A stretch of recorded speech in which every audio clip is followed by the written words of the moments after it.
দিন যখন শেষ হইতে লাগে, যখন দিন শেষ হইতে লাগে, অর্থাৎ সেই সকাল থেকে শুরু হয়ে মাগরিবের আগ মুহূর্তে যখন শেষ টাইম, অল্প কিছুক্ষণ পরে সূর্য ডুবে যাবে, তাহলে আজকের দিনটা কি হয়ে যাবে? শেষ হয়ে যাবে। কসম আল্লাহর, কিতাবে লিখছে এই শেষ টাইমে আইসা দিন আবার ডাক দেয়, হে পৃথিবীবাসী, আল্লাহর বান্দা আমি তো চলে যাচ্ছি, আমি তো আর আসবো না, আমারে বিনা আমলে বিনা সেজদায় এভাবে ছেড়ে দিলাম, আমি এমনি এমনি তোমার জীবন থেকে চলে যাইতাম। আজকের ফজর, জোহর, আসর 3 ওয়াক্ত নামাজ, একটা সেজদাও দিলা না। আহা আল্লাহর বান্দা, তাহলে আমি তোমার জীবন থেকে এভাবে হারিয়ে যেতাম। এভাবে রাত যখন শেষ হয়, ভোর হইতে লাগে, তখন রাত্রিও ডেকে বলে, হে আল্লাহর বান্দা আমি তো চলে যাচ্ছি, আমি তো আর আসবো না, আমি বুঝি বিনা সেজদায় বিনা জিকিরে এভাবে হারিয়ে যেতাম তোমার থেকে। মাগরিবে, এশা, তাহাজ্জুদ একটা সেজদাও দিলা না। সারাটা রাত মোবাইলে নাচ গান, ছবি, নর্তকীর দৃশ্য, উলঙ্গ নাচ গান, বেহায়াপনা, সুদের লেনদেন, ঘুষের লেনদেন, হারামের লেনদেন, নাটক, সিনেমা, টেলিভিশন, অথবা শুধু শুধু ঘুমে সারাটা রাত শেষ করে দিলা। আমারে বুঝি বিনা আমলে বিদায় দিলা। এভাবে ডেকে আমার বাপ, কল্পনা করেন এক মা যদি কোনো সন্তানের কাছে সকালে আসে আর কিছু একটা চায়, সন্ধ্যাবেলায় সেই মা যদি আরেকবার বলে, পুত সারাটা দিন তোর কাছে চাইলাম, দিলি না, মা চলে যাচ্ছি, তাইলে তুই আমারে কিছুই দিবি না বাপ? তাহলে পৃথিবীর পাথর দিল সন্তানও তো দিলটা নরম হওয়ার কথা। কোনো বাবা যদি বলে, পুত আমি সেই 4টা ঘন্টা তোর সামনে বসে রয়েছি, তোর কাছে 200টা টাকা চাইছি, টাকাটা দিলি না পুত, দিবি না, তাইলে আমি চলে যাইতাম। এটা বললে কি পাষাণ দিল সন্তানের কলিজা নরম হবে না? তো আল্লাহর বান্দা, আল্লাহ তাআলাও তো ডাক দিছে, ইয়া আইয়ুহাল ইনসান মা গাররাকা বিরাব্বিকাল কারীম, হে মানুষ, আমার বান্দা, আমার মতো দয়ালু মেহেরবান মনিবকে ছেড়ে কে তোমারে আমার থেকে আড়াল করে ধোঁকা দিল? আমাকে বাদ দিয়ে বান্দা কাকে পেলে? সারাদিন একটা সেজদা দিলা না বান্দা, তুমি আমার চাইতে আপনজন কাকে পেলে? কোন সে বন্ধু পেলে যে বন্ধুকে পেয়ে আমার মতো আপন বন্ধুকে ছেড়ে দিলে? বান্দা বলো না, কি বলবেন? যুবক ভাই, তোমরা যারা আজকে সারাদিনে 1 ওয়াক্ত নামাজ পড়ো নাই, ফজর, জোহর, আসর, মাগরিব, এশা, 1 ওয়াক্ত নামাজের সেজদা যাদের কপালে নাই, তোমার মালিক তো তোমাকে ডাক দিছে। তোমার মালিক বলছে, বান্দা আলাম ইয়ানি লিল্লাযীনা আমানু আন তাখশা কুলুবুহুম লিযিকরিল্লাহ। আল্লাহ বলেন, মুমিন, আমি আল্লাহর ভয়ে ইমানদার, তোমার অন্তর আমার স্মরণে, তোমার দিলটা নরম হওয়ার সময় আজও কি হয়নি? আলাম ইয়ানি, এই বান্দা হয়নি, দিবা না সেজদা? তাইলে আর যুবক ভাই, তুমি তাইলে আর কোনোদিন ফজরের নামাজ পড়বে না? বলো না ছেলেরা, বলো ভাই, বলো, আর কোনোদিন ফজরের নামাজ পড়বে না? তাইলে তোমার মালিককে সেজদা দিবা না? ভোরের সেজদার মজা নিবা না? আহ আহ 5 ওয়াক্ত নামাজের সেজদা কেন দিলেন? এই বাবা, আপনাদের যাদের ছেলে নামাজ পড়ে না, আপনারা কেমনে বেঁচে আছেন? কার জন্য সংসার সাজাচ্ছেন? কার জন্য? ওয়া'মুর আহলাকা বিস-সালাহ, আল্লাহ কোরআনে বলছে পরিবারের সদস্যদেরকে নামাজের আদেশ করুন, নামাজের আদেশ করুন। ইব্রাহিম আলাইহিস সালাম ইসমাঈল আর হাজেরাকে মরুভূমিতে 1 ফোঁটা পানি, খাদ্য, খাবার জনবসতিহীন জায়গায় রেখে, খোদার কসম কোরআনে আছে, 1 নম্বর ইব্রাহিম আলাইহিস সালাম দুধু মরুভূমিতে রেখে কোলের বাচ্চার স্ত্রী হাজেরাকে চারদিকে তাকাইয়া দেখছে কিচ্ছু নাই, 1 ফোঁটা পানি নাই, জনবসতি নাই, বেঁচে থাকার কোনো অবলম্বন নাই। সেই অবস্থায়ও আল্লাহর কাছে দুই হাত তুলে, এই কোরআনে আছে, ইব্রাহিম আলাইহিস সালাম প্রথম দোয়া করছে, রব্বানা লিয়ুকিমুস সালাহ, আল্লাহ আমার স্ত্রী সন্তান যেন মৃত্যু পর্যন্ত নামাজ আদায় করে। আমি জানি না মাওলা আর কোনো দিন দেখা হবে কিনা, আর কোনো দিন ওদেরকে ফেরত পাবো কিনা, আমি জানি না। তো যদি বাঁচে তাইলে তারা যেন নামাজ আদায় করে। যেখানে এক পিতা, এক স্বামী তার স্ত্রী সন্তানের জন্য এই মরুভূমির নিঃস্ব অবস্থা তো নামাজের ফিকির করছেন, সেখানে আপনি বাবা আপনার ঘরে খাট পালং সোফা ফার্নিচার দালান বিল্ডিং ঘর জায়গা জমি এত কিছু থাকার পরেও আপনি আপনার ছেলে মেয়ে স্ত্রীর জন্য নামাজের ফিকির করলেন না? কেন করলেন? কেন ছেড়ে দিলেন? কেন পরাজিত হলেন? মুসলমান তো হারে না, মোমেন তো পরাজিত হয় না। আমি অনুরোধ করলাম, আর যুবক ভাই তোমাদেরকে বললাম ওই আগের কথা, যদি কেউ গুরুত্ব নাও দেয় তোমারে, তুমি নষ্ট হইও না। ইব্রাহিম আলাইহিস সালামের বাবা আজর মূর্তি পূজক ছিল, তাই বলে তিনি ভেসে যায় নাই, তিনি সন্তান ইমানদার ছিল। এজন্য তুমি নষ্ট হইও না। আমার অনুরোধ, আমি আবারও বলছি, আমি যদি বলো কাছে গিয়ে বলতে বলতে রাজি। আমি এক ফেরিওয়ালা, যেই ফেরিওয়ালার মাকসাদ আমার জিন্দিগির মাকসাদ, আমি বুঝি ফেরিওয়ালা আমি। আর এই ফেরিওয়ালার একটা নিয়ম হলো, ফেরিওয়ালা জানে তার প্রত্যেক ডাকে কাস্টমার আসে না। কথা বলেন না কেন? ফেরিওয়ালা প্রতিবার ডাক দিলে কি আসে না? কাস্টমার আসে না, সে জানে, কিন্তু সে বলতেই থাকে, সে তার পণ্য ঘোষণা দিতেই থাকে, রোডে রোডে গলিতে গলিতে সে বলতেই থাকে। সে জানে 30 বার বললে 50 বার বললে হয়তো কেউ একবার সাড়া দিতে পারে, তেই আশায় সে বলতেই থাকে। আমরা ফেরিওয়ালা, আমরা বলতেই আছি, বলতেই থাকি, ভাবি, ভাবনা করি, ইনশাআল্লাহ এর ভিতর থেকেই বদলাবে। হতাশ না, আমি হতাশ না, আমি হতাশাগ্রস্তদের অন্তর্ভুক্ত না, আমি হতাশ হতেও চাই না, কারণ হতাশা কুফরি। কোরআনে স্পষ্ট আছে যে হতাশ হয় সে বেঈমান হয়। হতাশা কি বলেন না? কুফরি, কুফরি। মুমিনের জন্য হতাশা জায়েজ নাই, হাল ছেড়ে দেওয়া জায়েজ নাই। এই জন্য আপনাদের কাছে অনুরোধ করলাম, সবাই নামাজ পড়েন, সবাই সেজদা করেন, বলেন ইনশাআল্লাহ, বলেন ইনশাআল্লাহ। এই ভাই বললাম যে সেজদা করে না, আমার একটা সত্য কথা শুনেন, যে সেজদা করে না আমার দৃষ্টিতে এত বড় 7 আসমান 7 জমিন, এত বড় কুল কায়নাতের মালিক, রাজাধিরাজ, আহকামুল হাকিমিন, মহান আল্লাহ, যার হাতে আমার অস্তিত্ব, আমার বেঁচে থাকা, আমার নড়া চড়া, আমার বিন্দু বিসর্গ টিকে থাকা, আমার নিঃশ্বাস যেই আল্লাহর হাতে। আবারও বলছি ভাই শোনো, সেই আল্লাহর সামনে যে মাথা নোয়ায় না, ঘাড় নোয়ায় না, সেজদা দেয় না, খোদার কসম আমার দৃষ্টিতে তার চাইতে বড় ঘাটতেরা, গাদ্দার, বেয়াদব আর কেউ হইতে পারে না। তুই সবচেয়ে বড় ঘাটতেরা, তুই ঘাউরা নাম্বার 1। তুই মনে রাখিস আমার নাম আনিসুর রহমান, আর যদি কোনোদিন বলতে না পারি তা আজই বলে গেলাম, তোমার মতো ঘাটতেরা রে, তুমি ছোটখাটো কারো সামনে তেরামি করো না, তুমি এত বড় মালিক আল্লাহর সামনে ঘাড় নামাও না।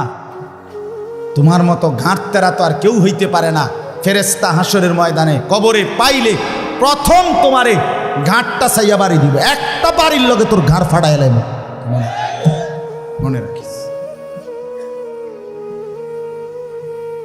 এত তামসা মনে করো না। তুমি জিন্দিগি তেমন উপভোগের কিচ্ছু নাই, এই ফাঙ্গাস তেলাফিয়া ছাড়া আর কিচ্ছু নেই জীবনে। তো আহামরি কিচ্ছু না, ফুলকপি আর ভাতা কপি, বাজারে তরকারি নাই, এই তরকারি, ফার্মের মুরকার কক মুরকা, দৈন্যাতার কাঁচামরিচ, ক্ষীরার টমাটো, আর কিতা দুন্দুল, করলা, লাউ, মিষ্টি কুমড়া। মিষ্টি কুমড়াও নিয়মিত পাওয়া যায় না। এই তো দুনিয়া, এই সামান্য দুনিয়া। জন্তু জানোয়ার হাইওয়ান এর চাইতে বেশি দুনিয়া ভোগ করে। আমাদের বাংলাদেশের একজন প্রখ্যাত আলেম আছে, ডক্টর আল্লামা আফম খালিদ হুসাইন। ওনার বয়ানে আমি নিজে শুনছি, উনি গবেষক, অনেক বড় উচ্চশিক্ষিত মানুষ, জেনারেল লাইনেও আলেমের লাইনেও। হুজুরের বয়ানে আমি শুনছি, হুজুর বলছে একটি হাতি একদিনে 250 কেজি খাবার খায়, 90 লিটার পানি খায়। 250 কেজি খাবার আপনি খাইতে পারবেন? আমি একবার ওই কক্সবাজারের আগে চিটাগাংয়ের পরে একটা সাফারি পার্ক আছে, দুলা হাজারা সাফারি পার্ক। আমি অনেক আগে গেছিলাম, এটা আমার এক পরিচিত লোকে আবার এটাতে নিছিল। বিশাল বড় ওইটার মধ্যে বাঘের খাঁচায় আমি সামনে গেছি, যখন দেখতাম বাঘ, এই টাইমে বাঘেরে গোশত দিছে খাইতে।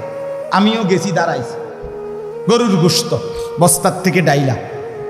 তো আমি জিগাইলাম, ভাই কদ্দুর দিলেন এই বাঘটারে?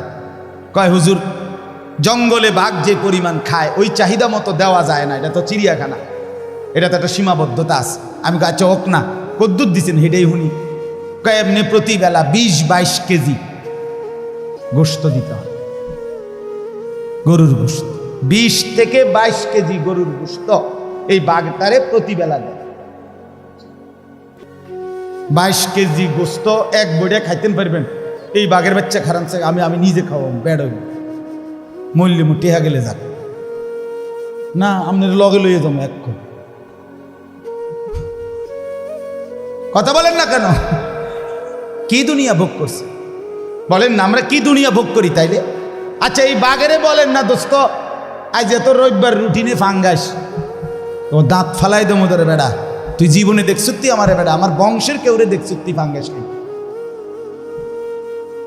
প্রতিবেলা গোস্ত খাই বেড়া, তুই পাগল ছাগল ব্যবসা তোমার বেড়া।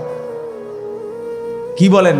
জঙ্গলের বাঘ অন্য আইটেমের কোনো তরকারি লয় না, না না না, তো উন্নত রুচি সম্পন্ন বেটা, সে তো গোশত ছাড়া কিছু খায় না। দুনিয়া এই পরিমাণ জন্তু জানোয়ার ভোগ করে, তাইলে দুনিয়া আহামরি আমরা ভোগ করছি না, আমাদের মূল উপভোগ আখিরাত। কোথায়? আমার শায়েখ আল্লামা মুফতি মুশতাকুন নবী কাসিমি তিনি দিবানিশি বলে, যুবক আজকে তুমি নর্তকী দেখে নাও, আজকে তুমি ভিন নারী দেখে নাও, আমিও অপেক্ষা করছি, আমি জান্নাতে 70,000 হুর একসাথে দেখব। হুজুর বলে, যুবক আজকে তুমি ভিন নারীর গান শুনে নাও, নাজায়েজ হারাম গান বাদ্য শুনো, আমিও অপেক্ষা করছি, জান্নাতের 70,000 হুরেরা একসাথে গান গাইবে, আমি শুনব, জান্নাত নড়ে উঠবে, জান্নাতের গাছ গিলমান সব। আমি নিজে আরবি কিতাবে পড়ছি, ওয়াকাত তাতাহাররাকু কানাদিলাল জান্নাহ, জান্নাতের গান শুরু হবে তো পুরা জান্নাত নড়ে উঠবে, গাছপালা তরুলতা সব জান্নাতের নড়বে চড়বে। এমনকি এই কানাদিল মানে লাঠি, লণ্ঠন, এইটার দেখে দেখেন, দেখছেন না? এ নবীজি বলছে, ওয়াকাত তাতাহাররাকু কানাদিলাল জান্নাহ, জান্নাতের গানে মৌজে জান্নাতের লণ্ঠন বাতিগুলো এরকম নড়বে দুলবে, মানে বাতির মধ্যে তালাইয়া হইবে। করছে কি রে? হ্যাঁ, আমরা অপেক্ষা করছি, চলেন সবাই অপেক্ষা করি, ঠিক আছে না? ইনশাআল্লাহ আল্লাহ আমাদেরকে তৌফিক দান করেন, হায়াতের কদর করেন। এই হায়াত, এই আয়াতের বক্তব্য এটা। আজকে যারা গুনাহ পাপ নাফরমানিতে জীবনটা শেষ করে দিচ্ছেন, খোদার কসম আল্লাহ এই আয়াতে এই কথাটাই বলছে যে বান্দা, প্রতিটা পাপী নাফরমানি অবাধ্য যে জীবনটা নষ্ট করে দিল, এই লোকটা মৃত্যুর সময় মালাকুল মউত আজরাইল যখন আসবে, আল্লাহ বলছে পরিষ্কার, হাত্তা ইদা জা আহাদা, এই শুনেন এই শেষ কথা, হাত্তা ইদা জা আহাদাহুমুল মউত, ওই মেহমানরা আসেন না, ভিতরে আসেন, সময় হয়ে গেছে, আসেন আসেন না, আরে ভাই আর দেরি নাই, আসেন, ওই ছেলেরা আসো না মিয়া, ভিতরে আসো, আসো আসো আসো, সময় হয়েছে দোস্ত, বসেন, অসুবিধা নাই। যে দূর শুনছে, জিন্দিগি বদলাবার জন্য কখনো কারো জন্য এক কথাও যথেষ্ট। আমার শায়েখ আল্লামা মুফতি মুশতাকুন নবী কাসিমি হুজুররে আমি বহুবার দেখছি আমার জীবনে, অসংখ্য মানুষকে হুজুরের সামনে গেছে, দাড়িবিহীন মানুষ, হুজুরে কিচ্ছু বলে নাই, শুধু বাইকে দূরে দিগাইয়ে এ ডাক দিছে, তার মুখে এমনি হাত বুলাইছে, এমনি হাত বুলাইছে, এ আর কিছু কইছে না, আচ্ছা ভাই আল্লাহ ভরসা, দোয়া করেন, এ কথা কয়ে বিদায় দিছে। অসংখ্য মানুষ আমি দেখছি এর পরের বার আসছে দাড়িওয়ালা চেহারা নিয়ে, কিছু বলে না। শব্দের চাইতে নিঃশব্দতার আরো আকর্ষণ বেশি। কথা বুঝছেন? আজকে এই মাগরিব বাদ যেখানে বয়ান করছি আমি, এখন যেখান থেকে আমি আসছি বয়ান করে দেবিদ্যার এক জায়গা, এই ভদ্রলোক আমারে দাওয়াত দিতে যেদিন গেছে এই কিছুদিন আগে, ওই দিন উনি দাড়িবিহীন ছিল, একদম ক্লিন শেভ করা। এখন আমি গিয়ে দেখি উনি সর্বোচ্চ 1 মাস হয়েছে না, এই পরিমাণ দাড়ি। তা আমি প্রথম চিনি নাই যে কোনজন আমি যাই দাওয়াত দিছি। কয় যে হুজুর এই যে আমি দাওয়াত দিছি। যে আমি আপনি কহ হুজুর দাড়ি রাখছি, আপনার থেকে আসে ওইখান থেকে আইসেই শরম লাগছে যে হুজুরে এত মহব্বত করে দাওয়াত দিছি, আপনি আমার বাড়ির যাবেন আসবেন, আপনি যদি আমার আবার এরম দেখেন কেমন হবে। আলহামদুলিল্লাহ, মালিকের কারম। এজন্য বাপ আমরা প্রত্যেকেই বদলাই। আল্লাহ তাআলা বলেন হাত্তা ইদা জা আহাদাহুমুল মাউত, প্রত্যেকটা পাপী নাফরমানের মৃত্যুর সময় যখন আসবে, মালাকুল মউত আসবে, ক্বালা রব্বিরজিউন, এই কথাটাই শুধু বলতে চাচ্ছে। প্রতিটা পাপী নাফরমান অবাধ্য, আজকের হায়াত জিন্দিগি যারা খামখেয়ালি করে, অবহেলা করে, তুচ্ছতাচ্ছিল্য করে নষ্ট করে দিলেন, আল্লাহ বলেন এরকম প্রতিটা পাপী নাফরমান আল্লাহকে বলবে, আয় আল্লাহ আমার দুনিয়ার সময়টা অল্প সময়ের জন্য আবার ফেরত দিন। ক্বালা রব্বিরজিউন, বলবে আল্লাহ দেন না, একটু সময়ের জন্য আবার দেন। আল্লাহ জিজ্ঞেস করবে কি করবা বান্দা? তো বান্দা বলবে লাআল্লি আমালু সালিহান ফিমা তারাকতু, যে আমলগুলো ছুটে গেছে, যেই নেক আমলগুলো নামাজ রোজা বন্দিগিগুলো করি নাই, এবার সুযোগ পেলে আমি তা পূর্ণ করব। আল্লাহ তাআলা বলবেন কাল্লা, এই যে সব কখনোই না বান্দা, কখনোই হবে না। মালাকুল মউত আজরাইলকে সামনে এনে আমি কোনোদিন আমার জগতের কাউকে সুযোগ দেই নাই। আমি যদি আজরাইলকে দেখি, তাফসীরের মধ্যে আছে পাপী ব্যক্তির সামনে আজরাইল অত্যন্ত বিভৎস কুৎসিত আকৃতিতে আসে, আর এই জন্য আজরাইলকে তখন ওই দৃশ্যে দেখে প্রতিটা মানুষ বুঝে তার পরবর্তী পরিণতি কি হবে। এই জন্য সে তখন দুনিয়ার হায়াত চায় যে আল্লাহ একটু সুযোগ দেন, ওরে ফিরায় দেন। তো এই জন্য আল্লাহ বলে না বান্দা, হবে না। আজরাইলকে দেখাইবার পরে যদি আমি ফেরাউন নমরুদেরও সুযোগ দিতাম, তো নমরুদ ফেরাউনও জোনায়েদ বাগদাদি হয়ে যেত। হ্যাঁ, ভালো হয়ে যেত, ভালো হয়ে যাইত। আমি দেই নাই, আমি সুযোগ দেই নাই। ইন্নাহা কালিমাতুন হুয়া কাইলুহা, আল্লাহ বলে নাফরমান পাপী, তুই বিপদ দেখলে, এই যে এখন আজরাইলের এই বিভৎস চেহারা দেখে বিপদ বুঝছ, এই জন্য আমাকে ডাকছ।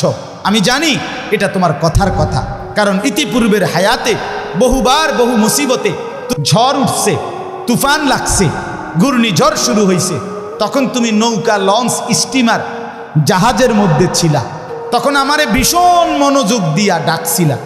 ফালাম্মা নাজ্জাহুম ইলাল বাররি ইদা হুম ইউশরিকুন, যখন আমি পারে ভিড়াইয়া দিছি, কথা বোঝেন নাই, পারে যখন আমি পারে ভিড়াইয়া দিলাম, বাঁচাইয়া দিলাম, ইদা হুম ইউশরিকুন, সাথে সাথে বেঈমান তুমি আমি আল্লাহকে ভুলে আমার সাথে শিরিক করতে লাগছো। এতক্ষণ ডাকছিলা আমারে, এখন সব গুণাগুণ হইয়া গেছে ড্রাইভারের, মাঝির, ওই সারেঙের। সিএনজি যে সময় অ্যাক্সিডেন্ট করতে লাগছে গাড়িটা, প্রাইভেট কারটা, তখন তুমি আল্লাহ আল্লাহ আল্লাহ আল্লাহ আল্লাহ আল্লাহ আল্লাহ আল্লাহ আল্লাহ আল্লাহ আল্লাহ আটকে গেছে। যখনই বাচ্চা গেছে তখনই ড্রাইভার রে, তে একটা ড্রাইভারে, জাত ড্রাইভার, খানদানি ড্রাইভার, হ্যাঁ তার বংশ ড্রাইভার, তার 14 গোষ্ঠী গাড়ি চালাইতে চালাইতে মারপেটের তাইছে। মানে এইবার পারে না হেতের চাঁদের দেশে তুই আইতে, এইবার সমস্ত গুণাগুণ কার?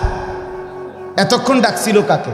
আল্লাহ বলে তুমি এই জাতের সিটার, তোমার তোমার বেডির যে সময় সিজার হইতো লাগছে, তুমি সে সময় আমার নামাই এলাইছো। উদ্দা খান দেখে কিচ্ছু তো কর না, আপনি মানে সিজার হয়েছে, যখনই বাচ্চাটা হইয়া সারছে এই শুরু হইল মোবাইল। 14 গোষ্ঠী একেবারে এশিয়া, ইউরোপ, আমেরিকা, অ্যান্টার্কটিকা পর্যন্ত, অথবা আটলান্টিক মহাসাগরের নিচে বা হিমালয় পর্বতের উপরেও যদি কেউ থাকে, তার 14 গোষ্ঠী সবাই জানাইছে, হ্যাঁ হয়েছে হয়েছে হয়েছে হয়েছে হয়েছে হয়েছে, লাগছে নি? লাগছে, কারণ লাগছে। সিজার আর কি, আসরও শেষ, মাগরিবও শেষ, এশাও শেষ, নামাজের আর খবর নাই। যে মালিকরে এতক্ষণ ডাকছিল তার কথা আর মনে নাই। আল্লাহ বলে, তোমায় চিটার আমি চিনি। ইন্নাহা কালিমাতুন হুয়া কাইলুহা, এটা তোমার কথার কথা, মিথ্যা কথা, তুমি ধোঁকাবাজ। তুমি আবার সুযোগ পাইলে আবার অসভ্যতার দুনিয়া নিয়েই কারাকারি করো। কাজেই অমিন ওয়ারাইহিম বারযাখুন ইলা ইয়াউমি ইউবাসুন, অতএব সাফ তুমি এখন আজরাইলের হাতে ধরা দিয়ে একেবারে ইসরাফিলের ফু দিয়ে হাসরের মাঠ কায়েম করা পর্যন্ত বারজাখ মানে কবরের জিন্দিগিতে পড়ে থাকো। যা, ওই যে বললাম ওয়া নয়, মনে আসেনি? ওয়া নয়, পিছনে আসবে না, সামনে সামনে, আগে বাড়ে, আগে বাড়ে, যাও কবরে যাও, এরপরে আগে বাড়ো হাসরের মাঠে, যাও আগে বাড়ো, এরপরে যাও আরো আগে বাড়ো মিজানের পাল্লায়, যাও আরো আগে বাড়ো ফুলসিরাতে, যাও যাও আগে বাড়ো, পিছনে আসবা না, পিছনে আসবে। ফাইদা নুফিখা ফিস সূর, এরপরে আল্লাহ বলেন, শুধু তর্জমা শুনেন, আল্লাহ বলে এরপরে যখন হাসরের মাঠ কায়েম হবে ইসরাফিলের ফু দেওয়ার পরে, কোটি কোটি মানুষ এভাবে দাঁড়াবে। আহা ফালা আনসামা বাইনাহুম ইয়াউমাইদিন, আল্লাহ বলে সেদিন লক্ষ কোটি মানুষ কেউ কাউকে নিজের বংশের নাসাব, আত্মীয়তার সম্পর্কের কোনো পরিচয় দিবে না। কোনো মা বলবে না এটা সন্তান আমার, কোনো সন্তান বলবে না এটা আমার মা, কোনো স্বামী বলবে না এটা আমার স্ত্রী, কোনো স্ত্রী বলবে না এটা আমার স্বামী। ইয়াউমা ইয়াফিরুল মারউ মিন আখি ওয়া উম্মিহি ওয়া আবিহি ওয়া সাহিবাতিহি ওয়া বানি। নবীজি বলছে, হযরত ইব্রাহিমের মতো নবী ইসমাইল ওনার ছেলেকে দেখবে, ডাকবে না। ইয়াকুব নবীর মতো নবী ওনার ছেলে ইউসুফকে দেখবে, ডাকবে না। মুসা নবীর মতো নবী মা এবং বোনকে দেখবে, নবী বলছে, কিন্তু ডাকবে না। হাসরের মাঠ লিকুল্লি ইমরিইন মিনহুম ইয়াউমাইদিন শাআনুন ইউগনি, প্রত্যেকে নিজেকে নিয়ে ব্যস্ত। ইয়া রাব্বি নাফসি নাফসি, আল্লাহ আমাকে বাঁচাও, আমাকে বাঁচাও। ওয়ালা ইয়াতাসাআলুন, কেউ কাউকে ভালো মন্দ, সুখ দুঃখ, কষ্ট পেরেশানির কোনো কথা জিজ্ঞেস করবে না। আপনাদের কষ্ট হচ্ছে? না না না, হাসরের ময়দানে এনে কিতা কষ্ট কিতা বইয়া রয়েছেন ভালো মানুষ, এনের কথা জিগাইছি না, হ্যানে হ্যানে মানে এই কথা জিগাইবে না। এখন যে বললাম যেমন আপনাদের কষ্ট হচ্ছে, আপনারা বললেন না, এই কথা জিগানোর কেউ থাকবে? ওয়ালা ইয়াতাসাআলুন, কেউ কাউকে ভালো মন্দ কিছুই জিজ্ঞেস করবে না।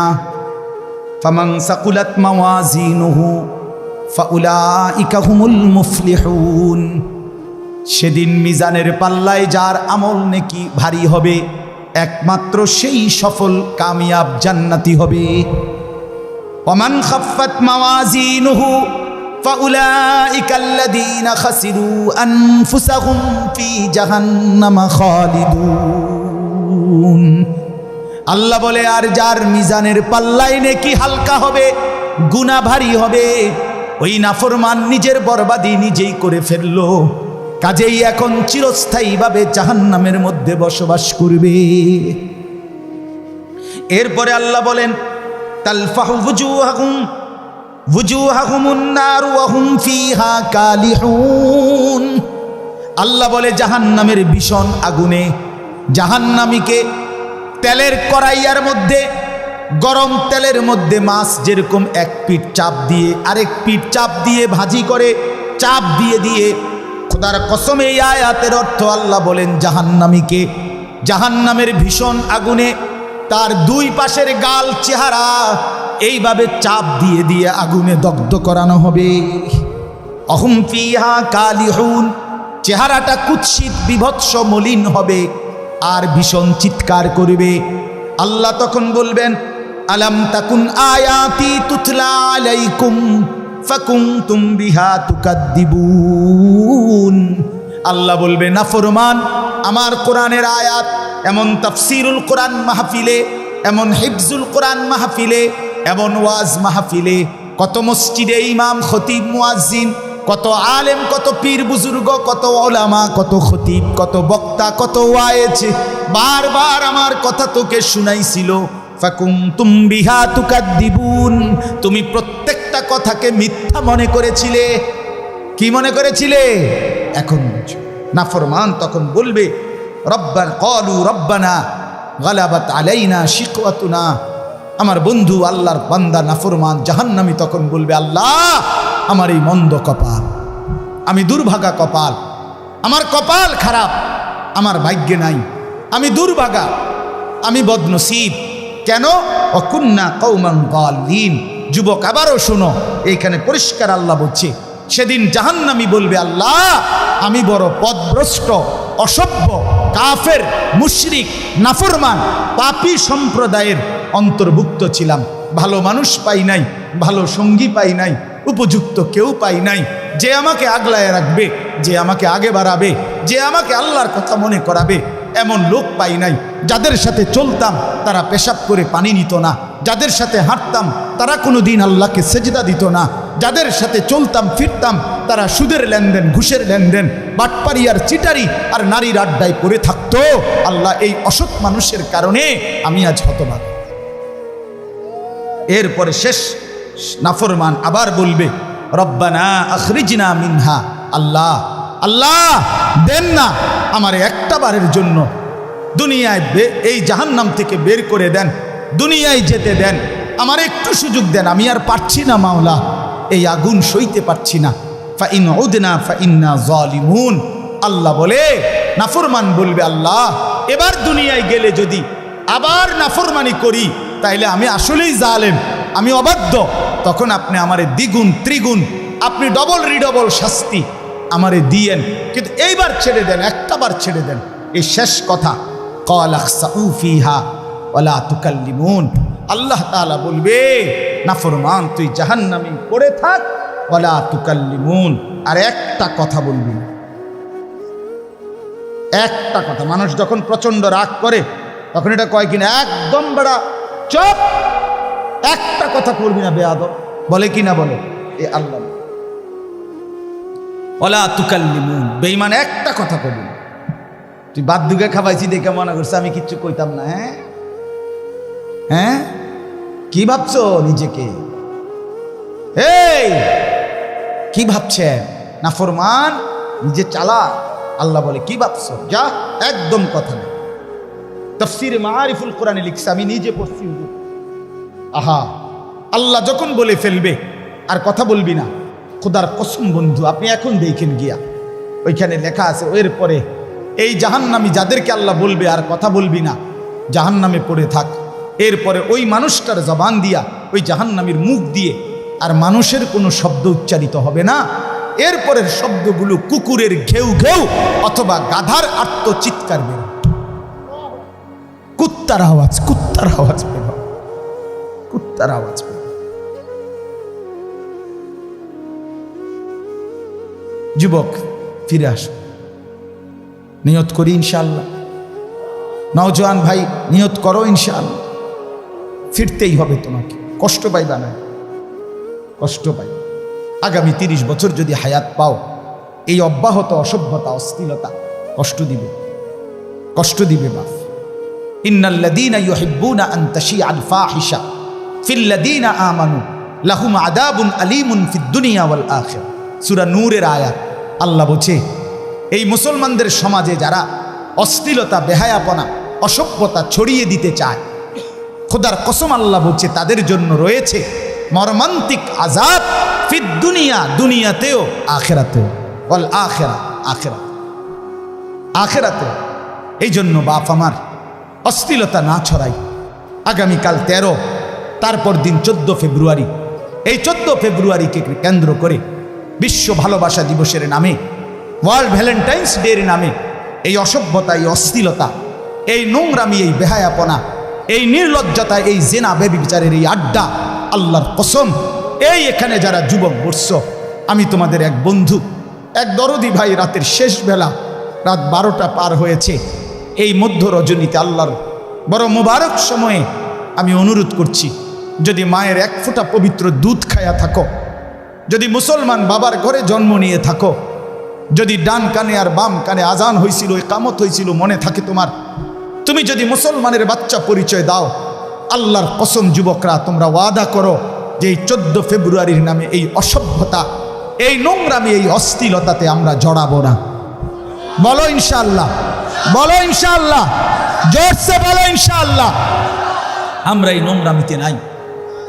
এটা মুসলমানের সাথে ইউরোপের এই পাশ্চাত্যের সভ্যতা, পাশ্চাত্যের এই ওয়েস্টার্ন কালচার, যাদের ব্যক্তি জীবনের কোনো চরিত্র নাই, যাদের ভিতরে কোনো ফ্রি সেক্স, ফ্রি মিক্সিং, অবাধ যৌনতা, যেখানে যার মন চায় তার সেখানেই নিজের শাহওয়াত, নিজের যৌন চাহিদা পূরণ করবে, এটা তাদের সভ্যতা হইতে পারে, ইউরোপের সভ্যতা হইতে পারে।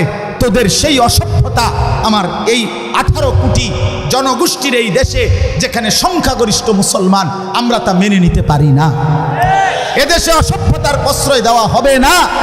আগামী দিনের প্রজন্ম তোমরা মনে রাখো বন্ধুরা, ওলামায়ে কেরামের এই দিক নির্দেশনা যদি মনে না হয়, মনে না রাখে, তাহলে মাধ্যমিক এটা কোনো দল না, এটা পার্টি না, এটা কোনো ক্ষমতা না, এটা কোনো মার্কারে নামানো ডুবানো না, বরং প্রজন্ম বাঁচানোর স্বার্থে আমরা স্পষ্ট বললাম, মাধ্যমিক লেভেলে শিক্ষার নামে, সিলেবাসের নামে, কারিকুলামের নামে যেই স্বপ্ন, যেই চিন্তা চেতনা বাস্তবায়নের ইউরোপীয় পরিকল্পনা বাংলাদেশের নীল নকশা চলছে, এটার একটাই টার্গেট, ছেলে মেয়ের অবাধ যেই বিভেদ, আলাদা পার্থক্য, এটা তুলে দিয়ে ফ্রি সেক্স, ফ্রি মিক্সিং, অবাধ যৌনাচার বাংলাদেশে চালু করা। ছেলে মেয়ে একসাথে থাকবে, খাইবে, ঘুমাবে, একই বেঞ্চে বসবে, একই বাথরুম ব্যবহার করবে, একই কমন রুম ব্যবহার করবে। এই অসভ্যতার, এই নোংরামির নাম ধরে এই এজেন্ডা বাস্তবায়নের জন্য একবার ট্রান্সজেন্ডার, একবার বিকৃত যৌনতা আমদানি করার ষড়যন্ত্র বাংলাদেশে চলছে। ইমানদারের সন্তান, তোমরা বেঁচে থাকতে ট্রান্সজেন্ডার বাংলাদেশে বাস্তবায়ন হওয়া যাবে না। এই সমকামিতা আমরা মানি না, আমরা এটা মানি না। আমরা এই অসভ্যতা বাস্তবায়ন হতে দেব না। প্রয়োজনে 1 সাগর রক্ত যাবে, কিন্তু বাংলাদেশের জমিনে অন্যায় অশ্লীলতার প্রশ্রয় দেওয়া হবে না। আমার প্রজন্ম ফিরতে হবে, আমার নওজোয়ান ফিরতে হবে। তোমরা যুবক যদি না ফেরো, আগামী দিনে ইমাম মাহদির জন্য লড়বে কে? এই যুবক বলো, আমি লড়বো ইনশাআল্লাহ। বলো, জীবন বাজি রাখার স্বপ্ন দেখো ইনশাআল্লাহ। আগামী দিনে তুমি হবে মাহদির সৈনিক ইনশাআল্লাহ। গোলামির সেজদা করো, ফজরের সেজদা করো ইনশাআল্লাহ। কেউ বলতে হবে না, তুমি ঠিকই ইমাম মাহদিকে পাবা।